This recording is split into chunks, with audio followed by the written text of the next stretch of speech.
What's going on, guys? Hey, it's Anthony with the Wrenched Out Reviews. Today we're going to be talking about selecting a laptop. This is going to be a really basic kind of tutorial on some of the things that you need to think about before you rush off to the store and buy your next laptop. So stay tuned.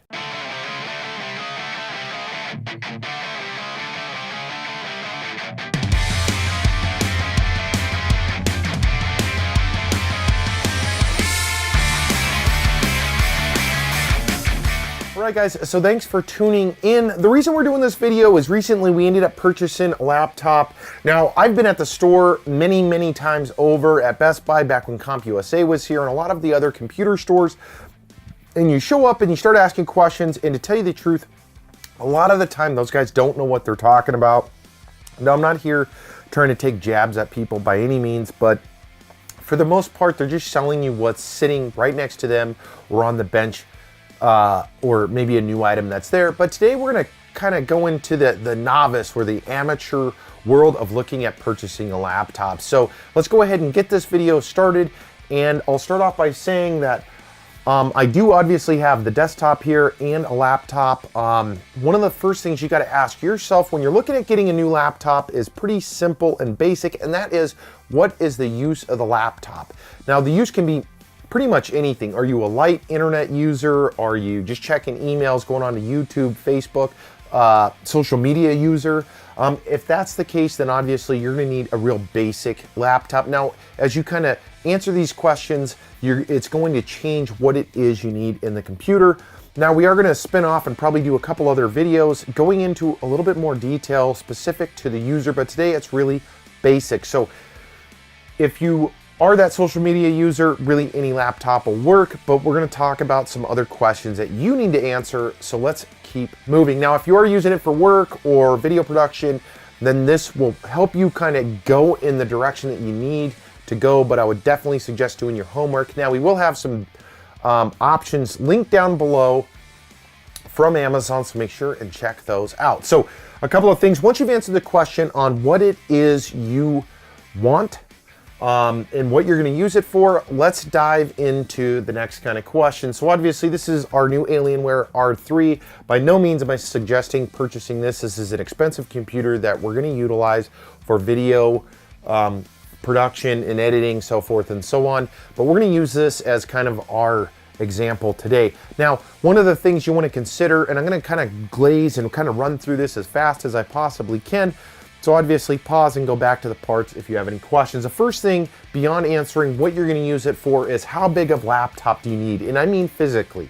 So think about that. Do you want to carry around, in this case, this Alienware weighs about 7 pounds. It's quite heavy for a laptop. It's a 15-inch display. However, it is larger than a standard 15-inch computer. In fact, this is bigger than even some 17 inches. So this is not a good example, but is it a 15? Is it a 17? Is it a 13? What is the size that you actually need? Don't forget, you can always hook it to an external monitor if you need to do that, but what really are you looking for?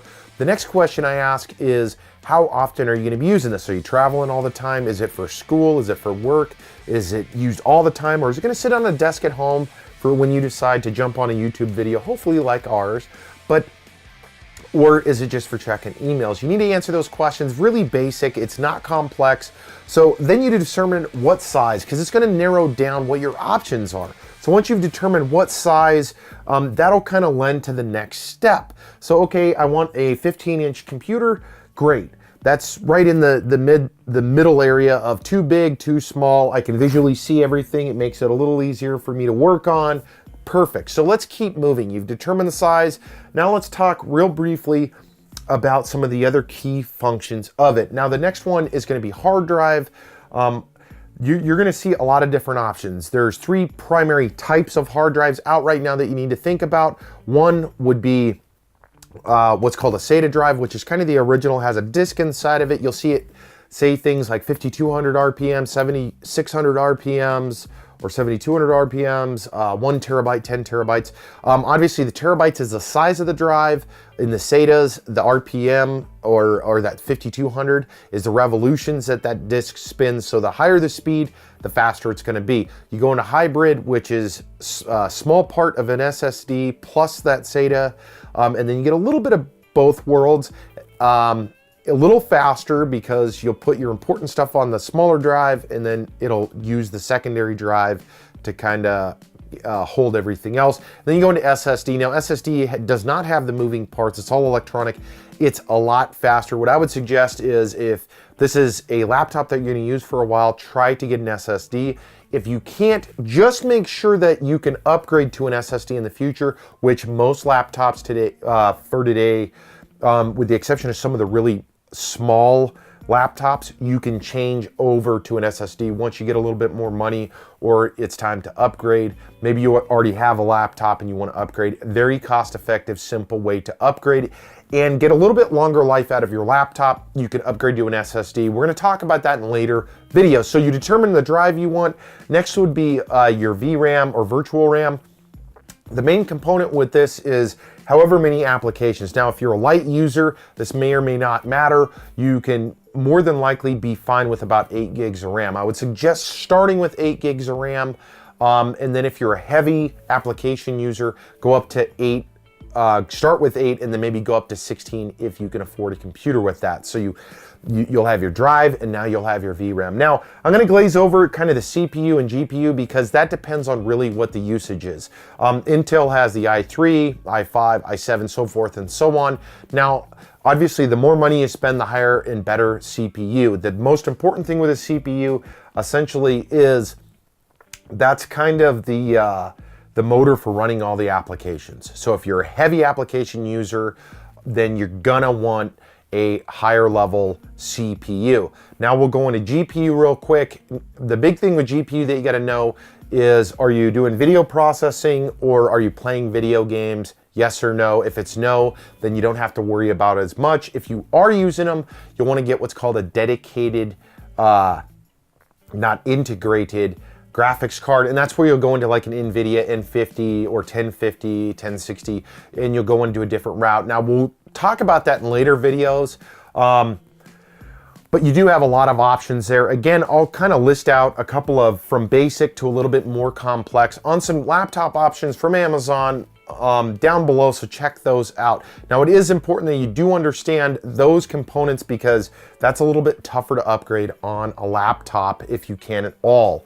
So you've got your CPU, your GPU decided, your VRAM, and as I say all this stuff, that's also going to depend on the price you're going to pay. If you're going for the SSD, you're going for the higher VRAM, you're going for the higher processor and GPU, the price is going to be marginally more than what you see on that Best Buy special or on the Amazon special that you're reading or down at the store looking at. So once that's determined, there's only a couple other things that you need to figure out. The battery life, you can determine that. It tells you how many milliamps, which also means to you, if you're traveling, do you gotta plug in all the time? If you don't wanna be that guy that's constantly finding a power outlet, you're gonna probably want a little bit less hardware, smaller, less resolution screen, and then you'll get more out of your computer. You can also disable some things. We'll talk about that later, but it's something to definitely consider. Now, once you decide on that, in addition to everything else, now again, these are really simple things to kind of figure out. That's why this is a very basic video. The last, or two more things real quick. The screen, what kind of screen do you want? Do you need a 4K display? And the only reason I ask that is if you're running a 4K display, it means you gotta have 4K content. Don't just buy one to brag to your friends or to say that you have it. If you don't need a 4K display, don't get one. I wouldn't pay the extra money for it. If you do watch 4K content and you're utilizing it, great, get it, but really pay attention to what they're selling you on the screen itself.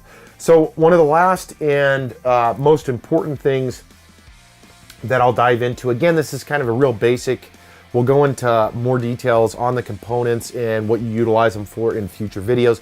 I just wanted to help you guys understand some questions you need to answer and kind of the thought process you need to go into if you're going to buy a new laptop. Now, one of the last things I would suggest, I'm going to close this bad boy, is so you figured out essentially what you're looking for as far as a laptop goes. You know the size, you know what kind of hard drive, what kind of virtual memory, the battery size, pretty much everything, CPU, GPU, everything. So great, you kind of got an idea and you're ready to go out and start buying that new laptop. Now, one of the last and probably most important things, in addition to all the other things, would be simply, what does it come with? So when I say that, I mean the ports on the side. So we've got USB, you've got lightning, Ethernet cable. This thing's got all kinds of stuff. Another lightning cord. It's got actually an Alienware adapter cord, HDMI cord. Now, why it's so important that you understand that is a lot of laptops don't come with DVD players or drives. They don't come with SD. So if you're out shooting photos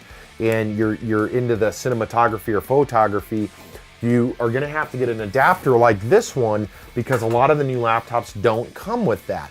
Now you have to understand that before you purchase it so you don't buy something and head off and then forget that, hey, I don't have X, Y, or Z, and then you're not able to utilize your laptop to its potential. So that's just some food for thought as far as selecting a laptop goes. I have helped quite a few people throughout the years because more often than not, you show up at the store, someone's trying to sell you a Cadillac when you don't need one, or maybe you do need a Cadillac and they're trying to sell you the special of the week, which isn't gonna meet your needs. Now we are gonna do, like I said, a little bit more in detailed videos here in the near future, talking a little bit more specifics. We've also got some cool computer videos where we did an upgrade on this, our desktop, and then we'll talk about utilizing your desktop as well. So I thank you guys for tuning in to the Wrenched Out Reviews. Again, this is just the Essentials laptop selection. I'm Anthony. Don't forget we're on Facebook, Instagram, and of course, YouTube. I want to thank you guys for tuning in, and I hope you guys enjoyed this video. And if you did, make sure to drop us a like below, hit a comment if you have questions, and of course, if you guys haven't subscribed yet, make sure to hit that subscribe button down below or at the end of this video. Hey guys, until the next video, take care, and we'll see you around.